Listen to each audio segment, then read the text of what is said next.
Good morning students, मैं अरशद अहमद और आज के इस वीडियो में हम क्लास 10 का मैथमेटिक्स का यूनिट 3 का एक इम्पोर्टेंट टॉपिक है methods of solving linear equation in two variables. हमारे पास जो है वो अलजेब्रिकल मेथड है। दो मेथड है हमारे पास असल में, एक है ग्राफिकल मेथड और एक है अलजेब्रिकल मेथड।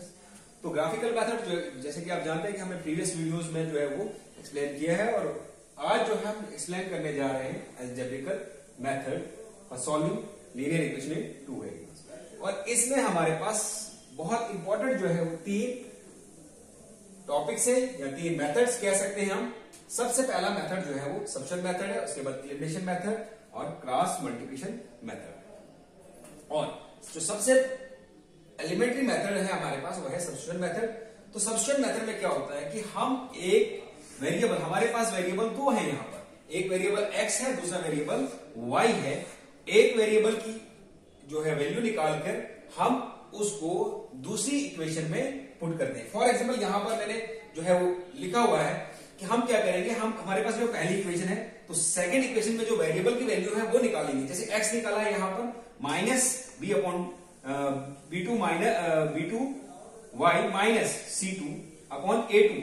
यहां से हमने x की वैल्यू निकाली और y की वैल्यू यहीं से निकालकर हम किसी एक की वैल्यू निकालेंगे।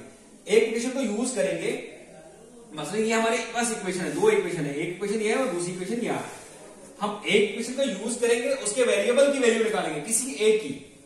मान लो मैंने ये वाली इक्वेशन को एज इट इज रखा और इसमें इस इक्वेशन को यूज किया, यहां से x की वैल्यू निकाली। तो इस इक्वेशन को यूज करके x की वैल्यू क्या है, minus b2y minus c2 whole divide by a2। फिर ये वाली वैल्यू मैं इसमें पुट करूंगा। फर्स्ट इक्वेशन ये है मेरी, सेकंड इक्वेशन ये। फर्स्ट इक्वेशन और सेकंड इक्वेशन में यूज करके मैं वेरिएबल की वैल्यू निकालूंगा एक बार। जैसे मैंने y की वैल्यू निकाली, अब y की वैल्यू में फर्स्ट इक्वेशन में पुट करूंगा, या x की वैल्यू निकाली तो फर्स्ट इक्वेशन में पुट करूंगा।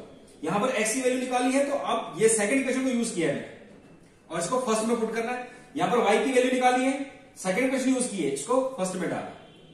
या अब फर्स्ट इक्वेशन को यूज करके वेरिएबल की वैल्यू निकालो, सेकंड में डालो। तो इस तरीके से हम सब्स्टिट्यूशन मेथड को सॉल्व करेंगे। फिर हम वन बाय वन जो है वो एक्सरसाइज को सॉल्व करेंगे। पहले हम जो है वो इंट्रोडक्शन पे आते हैं, उसके बाद हमारे पास आता है एलिमिनेशन मेथड। एलिमिनेशन मेथड खुद में ही कहता है कि आप एलिमिनेट करो। अब क्या करना है कि हमें सबसे पहले ये जो वेरिएबल है इसमें से एक को एलिमिनेट कर देना है, एक की वैल्यू निकालनी है, फिर उसके बाद दूसरे में वो सब्स्टिट्यूट करके निकालना है। तो मान लो यहां पर हमारे पास अगर मान लो a ये कोएफिशिएंट इक्वल है और उनको क्या करेंगे, प्लस या माइनस करके एलिमिनेट करने के बाद हम एक वेरिएबल की वैल्यू निकालेंगे, उसके बाद फर्स्ट या सेकंड इक्वेशन में पुट करके वो निकालेंगे डायरेक्ट। उसके बाद हमारे पास आता है क्रॉस मल्टीप्लिकेशन। क्रॉस मल्टीप्लिकेशन जो है सबसे इजीएस्ट मेथड जो है वो सिर्फ हमने कोएफिशिएंट को कंपेयर करके x की वैल्यू और y की वेरिएबल की वैल्यू निकालनी है। और उसमें थोड़ा सा जो है वो आपको जो है वो फॉर्मूला सिखाएंगे कि कैसे जो है वो x की वैल्यू और y की वैल्यू निकलती है। तो वन बाय वन जो है हम इसको एक्सरसाइज के हिसाब से इसको हम क्या करेंगे, इंट्रोड्यूस करेंगे और इसको हम यूज करेंगे कैसे जो है हम क्वेश्चंस को, प्रॉब्लम्स को सॉल्व करेंगे और कैसे जो है वो वेरिएबल्स की वैल्यू हम निकालने की कोशिश करेंगे। तो पहला जो है हमारी हम यूज करेंगे वो है सब्स्टिट्यूशन मेथड। सब्स्टिट्यूशन मेथड में हम एक्सरसाइज लेंगे 3.3, तो उसको सॉल्व करेंगे। वहां पर एक करके हमने हर एक मेथड को जो है वो यूज करना है और इक्वेशंस को सॉल्व करना है। तो सबसे पहले जो है हमारे पास एक्सरसाइज है, एक्सरसाइज 3.3 क्वेश्चन नंबर फर्स्ट देखना है हमें। फर्स्ट क्वेश्चन जो है वो क्या है, पहला क्वेश्चन जो है वो हमारे पास है solve the following linear equation by substitution method. तो पहला जो है क्वेश्चन है, हम यूज कर रहे हैं सब्स्टिट्यूशन मेथड।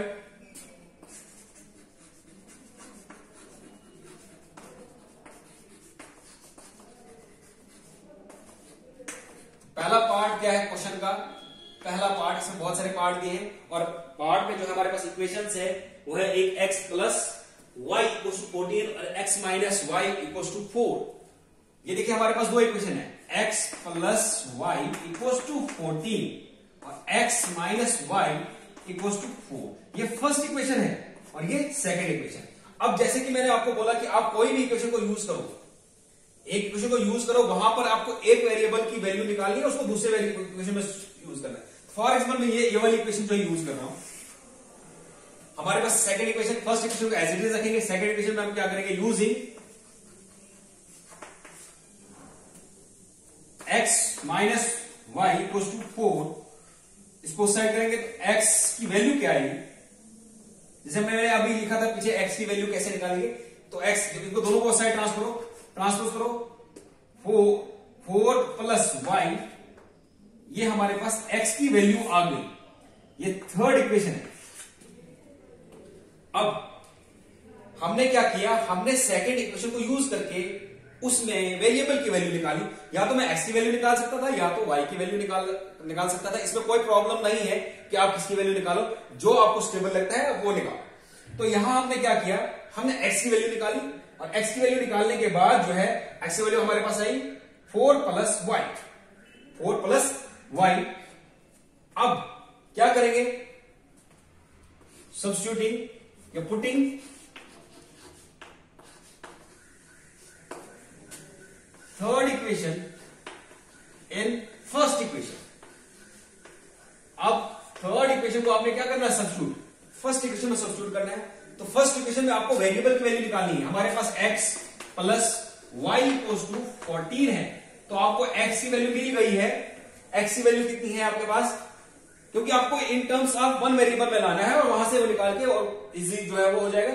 जब इसको यहां पर लाएंगे तो क्या आएगा हमारे पास, x की वैल्यू सब्स्टिट्यूट करो तो x की वैल्यू 4 प्लस वाई, ये है plus Y equal to 4 plus 2y, y plus Y 2y equal to 14। आपको वेरिएबल की वैल्यू चाहिए, 2y इक्वल टू 14 माइनस 4, इसको टू साइड ट्रांसपोज किया, 2y equal to 10, y equal to 10 divide by 2, y equal to 5। आपके पास y की value आ गई। अब आपके पास ये y की वैल्यू जब आई है तो आपने इसको क्या करना है, इसको 4 देना है। अब यही y की वैल्यू उठाकर आपने किसी भी एक इक्वेशन में पुट करना है। तो फॉर एग्जाम्पल हम इसको अगर यहां पर पुट करेंगे, फर्स्ट में put y equal to 5 in first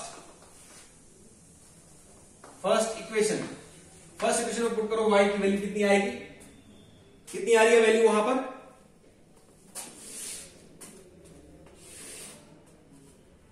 देखिए अगर यहां पर अब y की वैल्यू कितनी आई हमारे पास 5, और वो पुट करेंगे जब, तो x प्लस वाई की जगह हमने पुट करना है 5 equal to 40, x equal to 40 minus 5, x की वैल्यू जो है वो 9 आई, x की वैल्यू हमारे पास आई 9। अब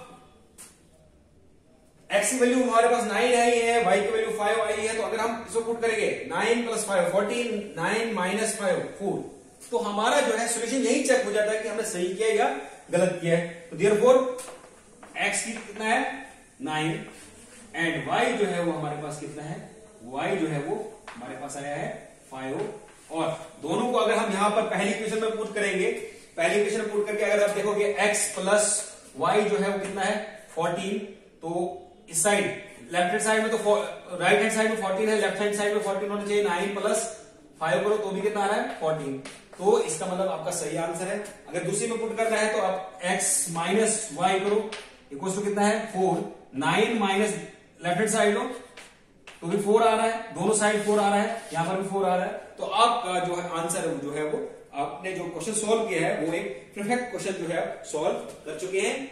इसी तरीके से अगर हम एक और जो है एग्जांपल को देते हैं और उसको सॉल्व करने की कोशिश करते हैं,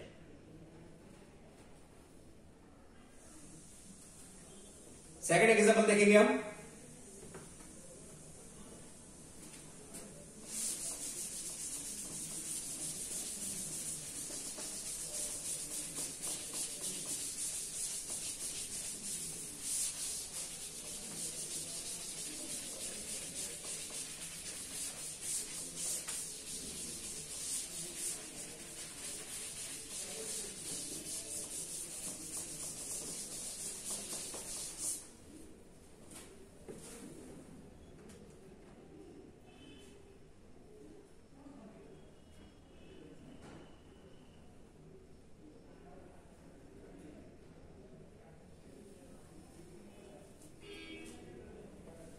सेकेंड पार्ट जो है वो क्या है, s minus t equals to 3 and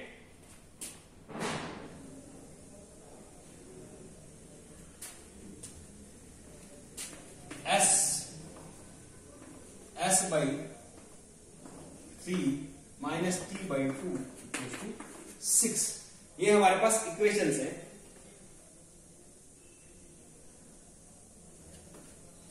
यहां प्लस आएगा। अब ये हमारी फर्स्ट इक्वेशन है और ये सेकंड इक्वेशन। अब थोड़ा सा क्या हो रहा है कि यहां पर हमें जो इक्वेशन है वो सीधा एक लाइन में है और यहां पर डिनोमिनेटर नहीं है वेरिएबल्स के साथ, मगर यहां पर जो है हमारे पास क्या है, डिनोमिनेटर जो है वेरिएबल्स के साथ है। तो हम ऐसा करेंगे कि ये वेरिएबल को जो है वेरिएबल्स के साथ जो डिनोमिनेटर है उसको एलिमिनेट करेंगे, और एलिमिनेट करने के लिए क्या करेंगे, हम इसको मल्टीप्लाई करेंगे। इसका जो है डिनोमिनेटर इक्वल करने के बाद देखेंगे, मल्टीप्लाई करेंगे और उसके बाद देखेंगे सोल्यूशन क्या निकलता है। तो सोल्यूशन क्या होगा इनका, वो निकालेंगे। तो यहां पर देखो, यहां पर इनका क्या होगा, क्रॉस मल्टीप्लाई करो या आप मल्टीप्लाई करो all divide multiply all by 6, क्योंकि इनका जो एलसीएम निकलेगा वो 6 निकलेगा। तो आप वो भी कर सकते हैं या आप इसको सॉल्व करो और इसको चेंज करके इसको सेकंड को ही लिख सकते हैं हम। नीचे डिनोमिनेटर में 6 आएगा, 2s plus 3t equals to 6। Cross multiply करो, कितना आ रहा है, 2s plus 3t equals to 36। ये हमारे पास जो है इक्वेशन सेकंड जो है वो बन रही है। सेकंड इक्वेशन जो है हमारे पास, जब हम उसको एक डिनोमिनेटर हटाने के बाद जो है वो ये आएगा। अब मुझे जो है देखो इजी जो है, मुझे मेरे लिए इजी क्या हो रहा है कि मैं फर्स्ट इक्वेशन को यूज करूं और सेकंड इक्वेशन में पुट करूं। फर्स्ट इक्वेशन का वेरिएबल निकालूं और सेकंड इक्वेशन में पुट करूं और उसके हिसाब से मैं वेरिएबल्स की वैल्यू निकाल पाऊं। तो मैं क्या करूंगा, यूजिंग फर्स्ट इक्वेशन, पहली इक्वेशन को यूज करके, तो पहली इक्वेशन को क्या है मेरे पास, s minus t equals to 3। तो यूज करके मेरे पास क्या है, s की वैल्यू कितनी आएगी, t 3 प्लस टी। ये मेरे पास जो है वो s की वैल्यू आई और ये मेरी इक्वेशन थर्ड। अब इसको मैं पुट करूंगा सेकंड में, फर्स्ट में पुट नहीं करना है। ये आपको ध्यान रखना है कि अगर फर्स्ट में पुट करोगे तो आपके पास जो है वेरिएबल की वैल्यू नहीं निकलेगी। आपको इसमें पुट करना है, इसमें सेकंड में, पहले का यूज करके सेकंड में पुट करना है। नहीं तो सेकंड इक्वेशन क्यों दी है, उसका यूज अगर नहीं हो रहा है तो ऐसे कोई फायदा नहीं है, आपको इसको सॉल्व करना है। तो फर्स्ट को आपने यूज किया, सेकंड में पुट करो, put s equals to 3 plus t in second equation. जब उसे पुट किया तो क्या है हमारे पास, वेरिएबल की वैल्यू, जो वेरिएबल की वैल्यू आएगी वो कितनी आएगी, सेकंड इक्वेशन हमारे पास यहां है, s की वैल्यू है 3 2, s की वैल्यू पुट करनी है, plus 3t equals to 36। s की वैल्यू क्या है हमारे पास, 3 प्लस t। अब 2 इंटू और 2 इंटू 3 कितना आएगा, 6, 2t plus 3t equals to 36। 6 को साइड ट्रांसपोज करो और इन दोनों को ऐड करो, 5t equals to 36 minus 6, 5t equals to 30 और t की वैल्यू जो है 30 डिवाइड बाई 5, t की वैल्यू जो है वो कितनी आ रही है, 6। t जब 6 आया, अब t की वैल्यू जो है वो पुट करो किसमें, यहां पर t की वैल्यू निकाल सकते हो और s की वैल्यू आ जाएगी आपके पास। अब पुट करो, put t equals to 6 in third equation. Third equation में पुट करो तो कितना आएगा, s की वैल्यू, s की वैल्यू हमारे पास कितना है, s equals to 3 plus t है, तो t की जगह आपने क्या पुट करना है, 6। s की वैल्यू जो है वो कितनी आ रही है, s जो है 9, s की वैल्यू हमारे पास 9। अब आप ये चेक कर सकते हो कि s की वैल्यू हमारे पास 9 आई है, t की वैल्यू हमारे पास 6 आई है। तो यहां पर वैल्यू जब पुट करोगे 9 माइनस 6 इक्वल टू 3 हो रहा है, तो यहां पर जो है आप इसको सॉल्व कर पाए, ये आपका सोल्यूशन है इस इक्वेशन का। या आप इस इक्वेशन में पुट करो, s की वैल्यू कितनी है, 2 इंटू 9 प्लस 3 इंटू 6, ये भी 18 बन रहा है, ये भी 18 बन रहा है, 18 और 18 36 होता है। राइट हैंड साइड जो है वो 36 आ रहा है, तो आप इस तरीके से इक्वेशंस को सॉल्व कर पाएंगे। इसी तरीके से आपने क्या करना है, एक वेरिएबल को जो है एक इक्वेशन को यूज करके उसे वेरिएबल की वैल्यू निकालनी है और सेकंड इक्वेशन में पुट करना है, या सेकंड इक्वेशन को आप जो है वो वहां यूज करके फर्स्ट इक्वेशन में आप डाल सकते हैं, वेरिएबल की वैल्यू निकालनी है, सब्स्टिट्यूट करना है आपने वेरिएबल की वैल्यू। तो ये इस तरीके से आप इस एक्सरसाइज को जो है वो इस एक्सरसाइज में जो क्वेश्चन नंबर 1 है उसको आप इस तरीके से सॉल्व कर सकते हैं। पूरी एक्सरसाइज हमने ऐसे ही सॉल्व करना है, सब्स्टिट्यूशन मेथड लगाना है। और ये हमारे पास जो है कुछ हमने 2 पार्ट किए हैं एक्सरसाइज 3.3 के, तो इसी तरीके से हम इसको सॉल्व कर पाएंगे। और बाकी जब जो है हम नेक्स्ट टॉपिक में जो है बाकी के पार्ट्स हैं वो आगे जो है बाकी क्वेश्चन जो है इस एक्सरसाइज का हम कंटिन्यू करेंगे। Thank you.